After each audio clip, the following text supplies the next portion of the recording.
should I begin?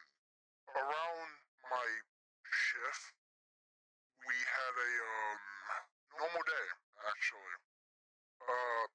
At this location I can't share what site it is because of reasons, because we moved 682 to a new site because this new site was meant to hold him permanently.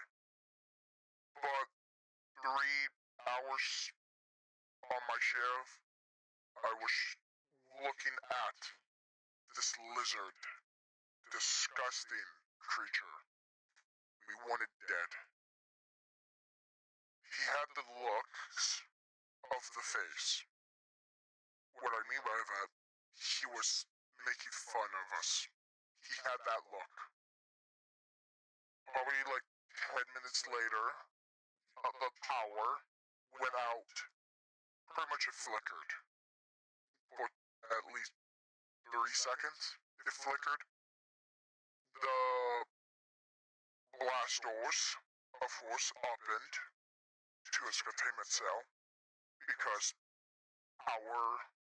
the doors need power, of course, to work. But thankfully we had an anti-system of power to these other doors. These doors are always open. When power is not to these doors, they immediately close with airlock systems or whatever, however the engineers made them. If that makes sense. Pretty much the main doors closed, of course, when the power is on. When the main power is turned off, the main door of the containment cell is open. But these extra doors pretty much close if power is not to them. I don't know, I'm not an engineer. But we were panicking because the power was off for like 3 seconds. When the power turned on, I looked in the containment cell. He was just there. He was just laughing. Not actually, but he was just laughing at us. He was just looking at us because we thought he was going to try to use this to break out. So, but when we went on a break, because our shifts end at around 5 hours, the next shift gets on. The next shift, well, they went into the containment cell, well, not went in it, but in the main room to look at him for the glass at the top. He was just not there, if you see. Have you ever known what it looks like when you step on, let's say, a plastic bucket and it breaks and shatters in outward because you stepped on it, it goes into the floor? The containment doors look like those. The doors, well, they were like 20 inches of steel or whatever. These doors were meant to take on a beating. But in like a 10-minute gap, when we were switching shifts, he took that 10 minutes and broke out immediately. He went for like 6 containment doors. Well, actually, to properly use words, blast doors. Each 6 doors has like 20 inches or whatever of steel. He went for 6 doors of 20-inch steel. How the hell he did it? No clue. Containment cameras caught him. Impressively, he didn't somehow set up the containment alarm system. But where we are located are in pretty much the middle of nowhere. No cities, no roads, no towns. We are just located nowhere. When we located him, we put the whole site on lockdown. We had 40 tanks on site. Only 3 of them, some reason, responded to this containment bridge. Where the hell the other 40 went? No clue. They were lost, they said. they were trying to find 682, but only 3 somehow found them. Probably 20, 10, 16 site guards on site engaged with the 3 tanks, with 682. We had like 500 site guards on site at all times. At least 500. Only like 16 or 20, engaged because they were around that area with those 3 tanks. Of course we called NU7 and Epsilon 11. They were on their way immediately because they had camera access, I guess. They told us, yeah, we know. We're on our way with 10,000 men, or whatever. How many we lost when, the actual main battle broadheaded? At least 400 to 200 men we lost.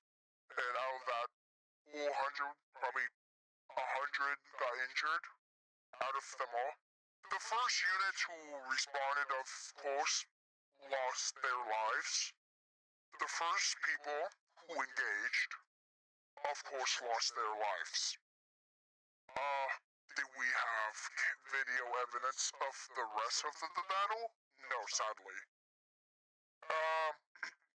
It went on for like a 2-hour standoff with 682 and NU7 Epsilon 11 and the 300-something site guards that were there on that horrible day. But 682, it was a nightmare. Thankfully, we had a second containment unit on standby as always. Right now we speak, his main containment cell is being repaired and being upgraded, of course, to like doors that are unbelievably, probably 60, 70 inches of steel. I don't know. The engineers, you need to talk to them. They know what they're doing. So, I don't know nothing about engineering. I don't have a PhD in engineering or whatever. They do. I'm just a site guard who is just telling you on what happened on this sad day of why 682 breached. After that, 682 went into his containment cell. We pulled him back into the pool of acid, keep him at bay as much as possible, but didn't work the first time. But the second time, well, at this point, we're keeping our eye on him. This room, is more safer to keep him in. Because this one, if he does breach from the pool of acid, we have, 2 miniguns. They shoot 50 cal rounds, armor-piercing 50 cal rounds. These miniguns were meant for Mabel if he breaches from his endless death of a tomb or whatever it is called. These miniguns were installed for 682 if he breaches the acid. If he stays in the acid, the miniguns are disactivated or whatever. But when he actually shows movement and shows aggression, these miniguns will be on active on him and wait till if he steps out of the boundary we gave the miniguns. It's like those dog collars. You mark around a special spot they're allowed to be. If they exit, it shocks them. That's how the miniguns work or whatever. That's what they told me. But yeah, back on topic, pretty much a 2-hour standoff. He somehow got through 6 doors that were like 20 meters of steel, whatever. This time we learned, when we are going on break, we wait 10 minutes till the next staff are here. We make sure we're all in one room, and the ones who are off shift will leave. stop 682 having any other chances of any second millimeter or whatever to breach again. So, this site is meant to hold him in. If it doesn't, we will try again. If it doesn't work, we will find a way to keep him in a containment cell of his rest of his life till the human race somehow A, kills itself, or B, we all go think, or whatever, how you say the word. So, or C, we found a way to kill him. But I don't see us killing him anytime soon. Because, well, where does his name come from? The hard-destroyed reptile? We tried almost everything, so, yeah. This site is like I said, 300 meters down. How the hell he got for 6 20-meter steel doors, or airlocked doors, and however he got into the main outside base without the snipers somehow seeing him is a miracle. What happened? Those snipers on the watchtowers are always there 24/7. So, there's pretty much a day shift and a night shift for the snipers. And also, however, he got past like the first 100 site guards because there are 100 something site guards always outside the main gate of 682 containment breach. No, containment cell is a miracle how he got by them. This is hard steel, not like the cheap stuff you can buy. I'm talking about like hard steel. Whatever the hardest metal on the planet is. I don't know what the name of it on the top of my head because how much stuff is going on in the site at all times, but pretty much it's crazy. I'm still afraid of that thing. And well, yeah, pretty much where I was there in the battle. So I had no excuse to be not there. I was forced, pretty much, because I gave an oath to protect the human race. I don't care what the GOC say. The GOC say, we are here to destroy. No, we are not. We are here to contain the SCPs and lock them up forever as long as possible. Pretty much. We are here to protect, not destroy. That's what the chaos is. Do I know anything about the chaos? Yeah, I do. They're just this rogue, mobile task force or whatever they are. The higher-ups told us about the chaos agency, so they're this rogue mobile task force, usually worked with us, but they said, screw you all, we are going on our own mission, we are going to destroy the Foundation or whatever, so, whatever, I don't care. But the blue people on the other hand, well, they want to kill anomalous objects.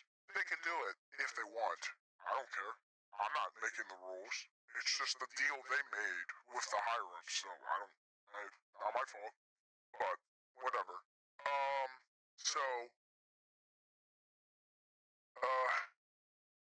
We're here to protect, so.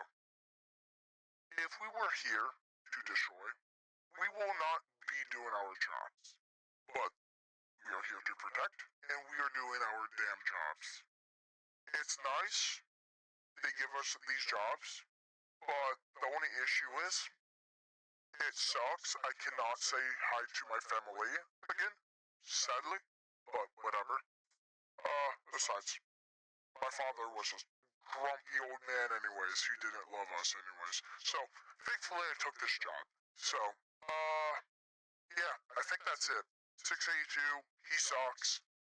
Hope containment lasts for at least 3 more years. pretty much. That was like, let me think, that was the first 20 years he actually tried to escape containment. But some reason, something made him mad, and he wanted to escape. But thankfully our respawn team and our units on the ground thankfully engaged with him very quickly. And, yeah, the forest is not great at the moment. We, asked Epsilon 11 to, clean up the damages in the forest. They said, that's not our jobs, so, whatever. Besides, they don't like to talk to Psychars anyways, because we are the low out of the low. Thankfully, we are better than the class, but it makes sense. Epsilon 11 doesn't like to talk to us, so, whatever. My clearance on the grounds is pretty much a level 4. It can't go any higher than that, sadly, but whatever. Because I am the highest member out of them all. I'm the one who is in charge, sadly. I wish I wasn't, because there's a lot of paperwork. But, though, whatever. Paperwork, I can deal with it. Losing my leg, no I can't. So, I will choose paperwork than losing a leg, so, yeah. I like my limbs intact, so, end of log.